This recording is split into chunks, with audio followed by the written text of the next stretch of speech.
Són 3 quarts tocats de 9 del matí i ens disposem a pintar un quadre que no sé com ens quedarà al final de la conversa. Professor Tugores, bon dia i benvingut. Bon dia, moltes gràcies. El títol és Paisatge després de la crisi. L'any 2008 va caure Lehman Brothers i fins avui. Anem cap al 7è any i el saldo que estem recollint podríem dir que convida poc a l'optimisme, així des de fora. No sé si vostè ens farà avui canviar d'opinió o no. No, convida poc a l'optimisme, però la història de la humanitat és la història d'assumir reptes complicats. Hem tingut reptes, una Primera Guerra Mundial, una Segona Guerra Mundial, hem tingut moments molt delicats, la història passada i la història recent, i per tant la situació és delicada, però raó de més per intentar ser lúcids a l'anàlisi i constructiu a les propostes. Doncs intentem-ho. Jo deia que el saldo, i només diré segur 4 coses, austeritat gairebé com a recepta única, augment de les desigualtats, xifres de l'atur a casa nostra insostenibles, onada de reformes i contrarreformes, la validesa de les quals algun encara està per contrastar, i mig món i mitja humanitat endeutada. Sí. Jo faria un resum d'aquest paisatge, una perspectiva una mica a mig termini, defugint la dada conjuntural, quin paisatge es queda després de 6-7 anys de crisi. Trets importants. Primer, per sortir de les crisis, sobretot si aquestes crisis han suposat molt endeutament, la història ens diu que l'austeritat no és tan important com el creixement. Després de la Segona Guerra Mundial, els països avançats tenien un nivell d'endeutament públic semblants als que tenim ara. I als anys 50, 60, a principis dels 70, es van desendeutar no gràcies a l'austeritat, sinó gràcies al creixement. I, per tant, aquesta és una primera pregunta. Quines perspectives de creixement tenim ara i en un futur curt i a mig termini? En economia, com sempre, hi ha dues opinions. Hi ha Larry Summers, per exemple, que ens parla del temor d'un estancament que pot durar molt de temps, a l'estil una mica del Japó, perquè per motius demogràfics i per motius de distribució de la renda la capacitat de despesa, sobretot a l'Occident, s'està ralentitzant, i altres que parlen d'una nova onada d'innovacions tecnològiques que pot albirar una nova onada de prosperitat. Hi ha avenços en biotecnologia, nanotecnologia, el cotxe que va sense conductor del Google, les gafes de visió. Però fins i tot els optimistes són conscients que una nova onada d'innovacions, com sembla que ja estem tenint, no serà tan intensiva en creació d'ocupació com les anteriors. La quantitat de llocs de treball que crea WhatsApp, per exemple, no és la mateixa que creava General Motors, per posar un exemple que s'entengui, i a més que una cosa és millorar la qualitat de la vida en aspectes com les comunicacions i altra cosa és que això es traslladi de forma efectiva a la millora de la productivitat al conjunt del teixit productiu. Per tant, resumint això, en perspectives de creixement, quin seria el resum? El que fa un mes deia el Fons Monetari Internacional. Estem en una era de creixement mediocre i segurament aquesta mediocritat del creixement durarà un cert temps. Això complica la segona dimensió, que és la que vostè mencionava, el tema de les desigualtats, el tema de la distribució. Ara sabem que el tema de les desigualtats no és un tema només d'ara, sinó que abans de la crisi hi ha dades que els dividends de la globalització es van distribuir de forma molt asimètrica. Durant la crisi tenim la percepció, uns països més que d'altres, que els ajustos de les crisis no s'han distribuït tampoc de forma del tot equitativa, i ara que es comença a parlar d'una recuperació també són conscients que aquesta recuperació no arriba per igual a tothom. Per tant, el tema distributiu ha passat a primer terme, que el llibre de moda en economia sigui el del Piketty, que fulgurant que el 2014 evidencia que hi ha una sensibilitat i que, per tant, els economistes ja no podem dir que nosaltres ens dediquem a l'eficiència, a la competitivitat, a la distribució, a l'equitat, són temes socials. No, això no és veritat. El nucli dur de les preocupacions dels economistes i en general de la població, els temes de desigualtats han anat massa lluny, això amenaça de trencar la cohesió de les nostres societats i és un tema que s'ha d'afrontar. Per tant, perspectives mediocres de creixement, un problema social i econòmic de desigualtat, i també altres dimensions importants són uns canvis a les regles del joc.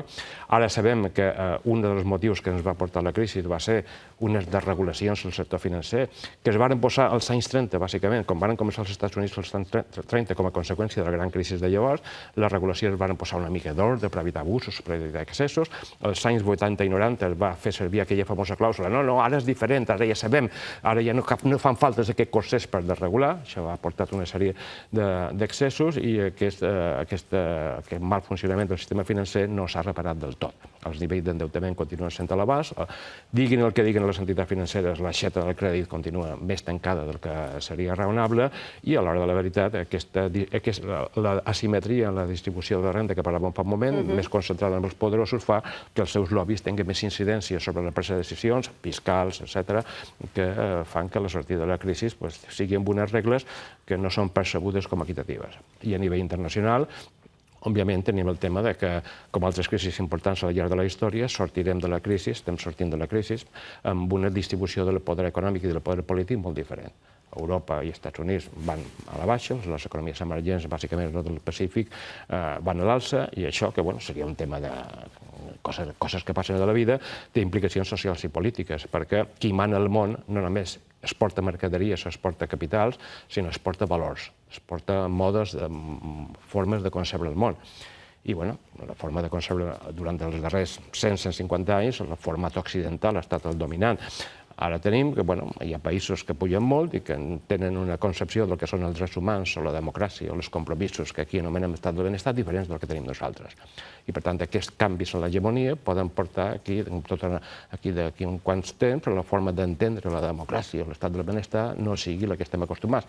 I això, per mi, sí seria un retrocés històric important. A la mesura en què la nostra Europa, la nostra benvolguda Europa, sigui el lloc del món en què, com recordava fa un moment, jo insisteixo en que fa unes quantes dècades es van conviure democràcia, progrés i benestar, si aquest model s'afableix, això afableix Europa, i per tant jo crec que els europeus tenim una responsabilitat especial envers nosaltres mateixos com a ciutadans de mantenir aquesta complementarietat entre progrés, democràcia i benestar, però també per oferir a la resta del món una referència que sigui una alternativa al model més anglosaxó dels Estats Units o al model més asiàtic, que alguns parlen com el model de referent del futur. Però, professor Tugores, amb aquest panorama que ara vostè dibuixa, amb quin poder es pot fer això i amb quin marge de maniobra real? Vostè deia, la crisi ha portat desigualtats, però la sortida de la crisi, depèn de com es faci, les pot rescabalar, les pot ajudar o les pot aprofundir. Sí, efectivament. Però tenim precedents històrics. La història ensenya molt. I alguns indicadors de polarització o de desigualtat de la renda, mirant les aportacions de Piketty, per posar el referent més conegut, mostren que cap a l'any 1920, la dècada dels anys 20, principis del 30, alguns indicadors de desigualtat eren molt semblants al d'ara, però que després de la crisi, de la Gran Depressió i després de la Segona Guerra Mundial, es van emprendre als països occidentals una sèrie de mesures redistributives, posada en baixa l'estat del benestar, algunes regulacions, que van fer que la desigualtat que havia pujat fins als principis dels anys 30 es va estabilitzar en nivells més baixos. I això no va ser dolent pel creixement, ben al contrari, això va generar el clima que va permetre un creixement important després de la Segona Guerra Mundial, sobretot als anys 60 i principis dels anys 70. Per tant, en altres moments de la història hi ha hagut polaritzacions, desigualtats importants i s'han corregit si hi ha hagut la voluntat política o el seny o el suport democràtic a mesures per fer això. L'administració Roosevelt, durant els anys 30 als Estats Units, va posar mesures d'aquest estil, al principi amb una certa oposició de poders fàctics importants i que van fer que el president Roosevelt tingués el suport d'una part important de la població fins a ser reelegit 4 vegades. I ara? Ara sembla que, en teoria, tenim oberta la mateixa via, però sembla que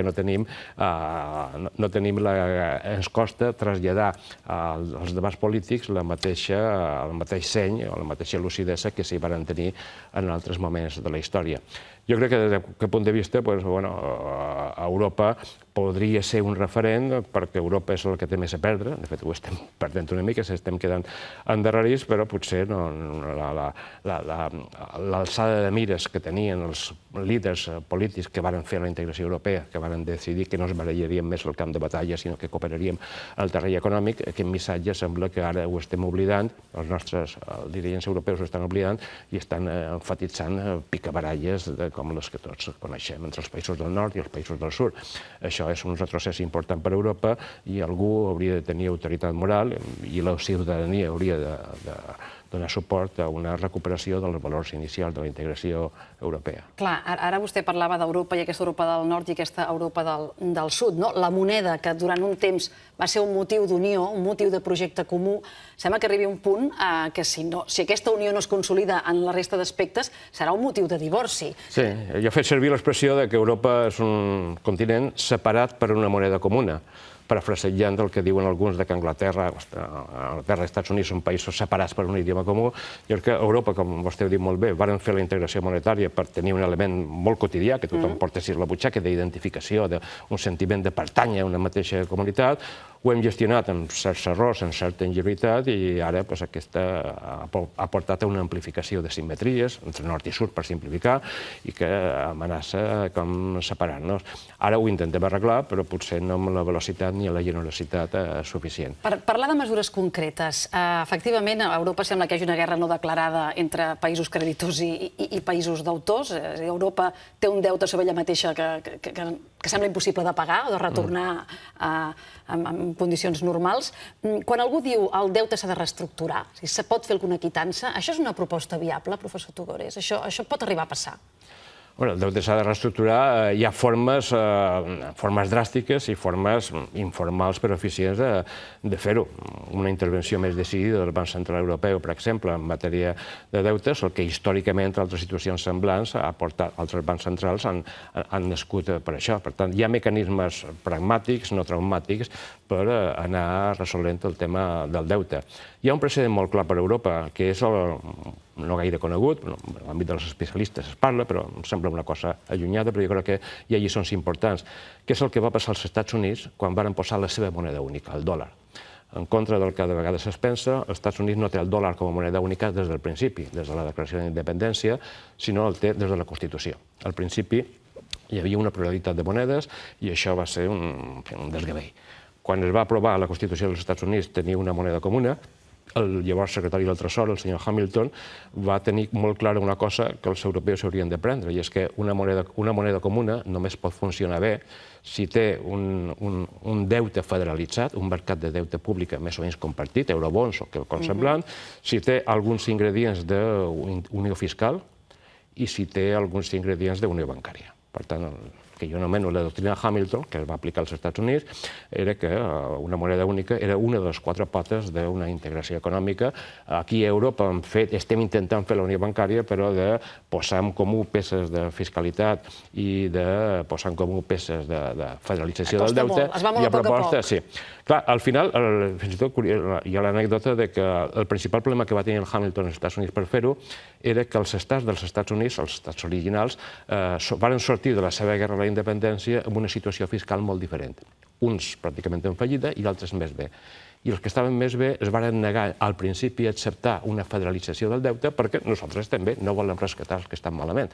I al final va haver d'intervindre el Washington per posar una mica d'ordre i aconseguir que políticament la cosa tirés endavant.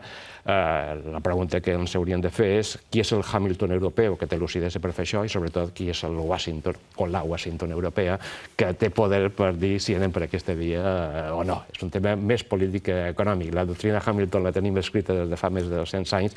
Europa hauria de prendre les lliçons. El full de ruta, com es diu ara, està clarament fet. Falta la voluntat política i la capacitat per defugir determinades pressions d'interessos a curt termini per anar per aquesta via. El que fa a les desigualtats, també la pregunta és si d'aquesta crisi hi ha gent que quedarà exclosa per sempre. És a dir, a diferència de potser crisis anteriors, la gent que queda expulsada pel sistema perquè s'acaba la feina, s'acaba la prestació i a poc va quedant al marge, és un preu que podem estar pagant, víctimes irrecuperables d'aquesta crisi? És un preu que no hauríem de pagar, que no és imprescindible, no és, de vegades es diu, és inexorable que passin aquestes coses, no és inexorable. Per mi, des del punt de vista de la desigualtat, hi ha 3 elements, que són la mateixa moneda amb 3 cares, al final, que cal solucionar. Primer, una concentració excessiva a favor dels segments més elevats.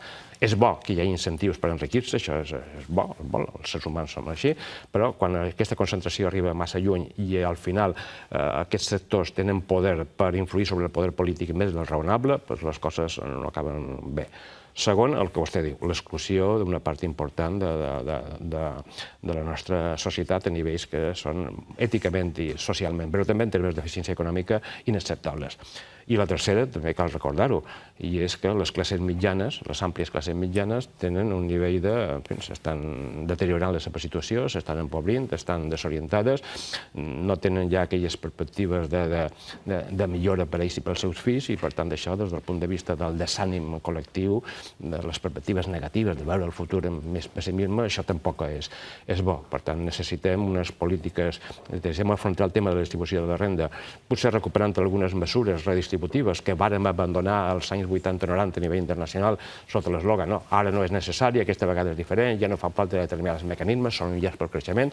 Ara ens adonem que aquelles mesures que es van fer per desregular i per eliminar paràmetres de redistribució... Els mercats són eficients? No, els mercats són eficients fins a un cert punt. La història demostra que necessiten una sèrie de regulacions en termes econòmics i en termes sociopolítics. Vàrem abandonar això i ara el preu que estem pagant és massa gran i al final les friccions socials estan anant massa lluny i són insuportables. Potser alguns recorden molt que la situació que va produir a Europa, sobretot, entre la Primera i la Segona Guerra Mundial. De la Primera Guerra Mundial es va sortir d'una forma molt poc assenyada, d'una forma absolutament insensata. Això va provocar friccions entre països, friccions a l'interior dels països.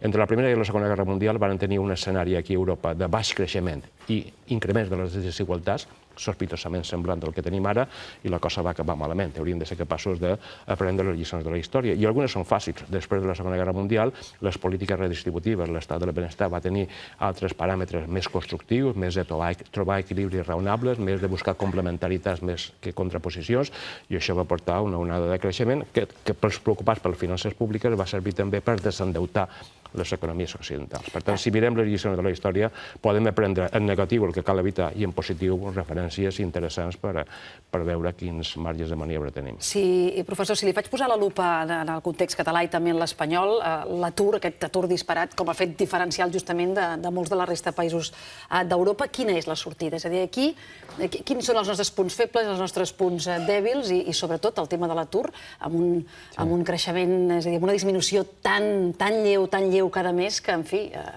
fa patir. Sí, jo crec que a Catalunya tenim un actiu molt important, que és una massa crítica de teixit d'emprenedor, de mitjana i petita empresa, que té moltes potencialitats, moltes més de les que pensem.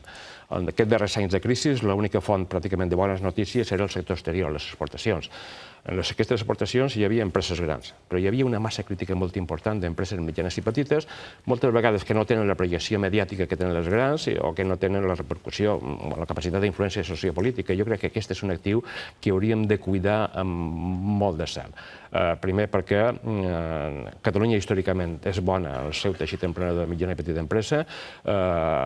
Aquest teixit ha superat la signatura de l'exportació de forma centenars, alguns milers d'empreses estan exportant molt més dels que en pensem, però potser no tenen les mesures ni de reconeixement ni de suport que serien necessàries. Per tant, m'agrada citar un economista britànic, Richard Layard, que parlava que una societat ha d'aplicar el principi d'activació, activar tot el seu potencial.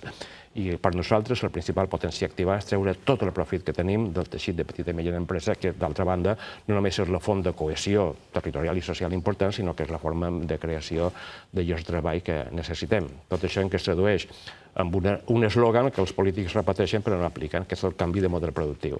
Necessitem un nou model productiu. Fa anys que ho sentim, això. Efectivament, però és d'aquelles coses retòriques que sempre es deien, és una clàusula d'estil, però que mai s'aplica.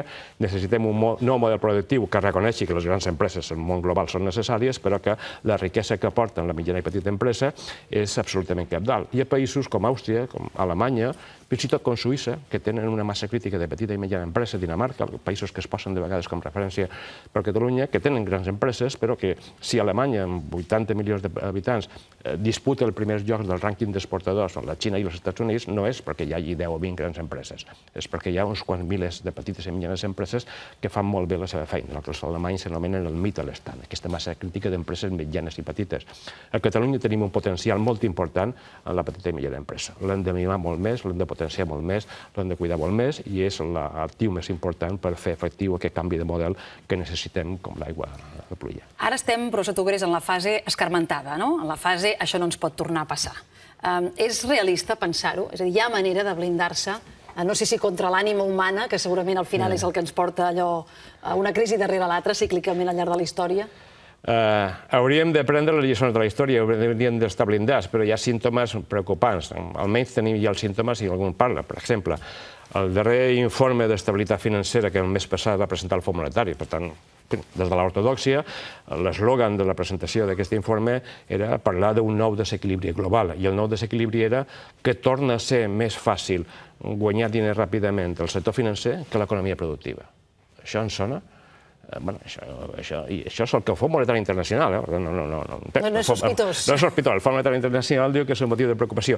Hi ha més disposició a assumir riscos en els mercats financers que a assumir riscos en projectes d'innovació, en projectes emprenedors, i això és el que, en fi, simplificat una mica, és el que ens va portar a la crisi, aquesta asimetria, aquest desequilibri. Per tant, si fins i tot el Fons Monetari Internacional ens avisa, potser com a societat, qui mana la societat, s'hauria de prendre les mesures per corregir això abans que tornem a caure 3 o 4 vegades en la mateixa pedra. Abans que no caiguem en el parany de aquesta vegada serà diferent, no? Tranquils, hem après la lliçó, aquesta vegada és diferent, tranquils, però la història demostra que al final, normalment, el ser humà és l'únic que cau 2 o 3 o més vegades en la mateixa pedra. Ja han caigut prou vegades per intentar veure si ara, com a generació, el nostre repte històric com a generació és de veritat, aprendre les lliçons de la història, defugir els errors del passat i ser més constructius. Aquesta és la base del nou model econòmic que necessitem, aquesta és la base del nou model social i polític que necessitem a nivell mundial i que Europa té molt que aportar pel que deia abans.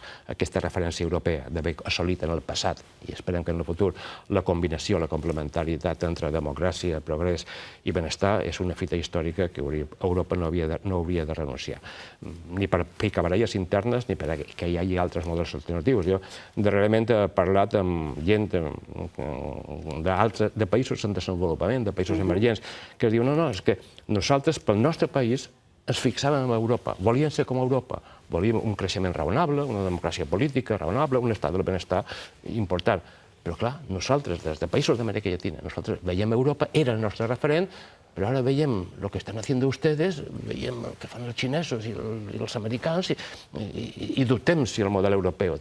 Sí, l'aposta ha de ser que sí, el model europeu és una fita històrica, els europeus tenim aquesta responsabilitat de mantenir-lo, una responsabilitat enfront de nosaltres i enfront d'altres pobles del món, pels quals crec que el model europeu ha de ser un referent, per mi, preferible a altres models, altres referències que circulen internacionalment. Sembla un tresor prou preuat com perquè valgui la pena l'esforç de conservar-lo. Professor Tugores, gràcies per venir als matins. Les classes a la Universitat del Professor Tugores són mítiques, però com que era inviable portar tots els espectadors dels matins a les seves classes, hem preferit que vostè ens vingués a visitar a nosaltres. Moltes gràcies. Que vagi molt bé, bon dia i bones hores.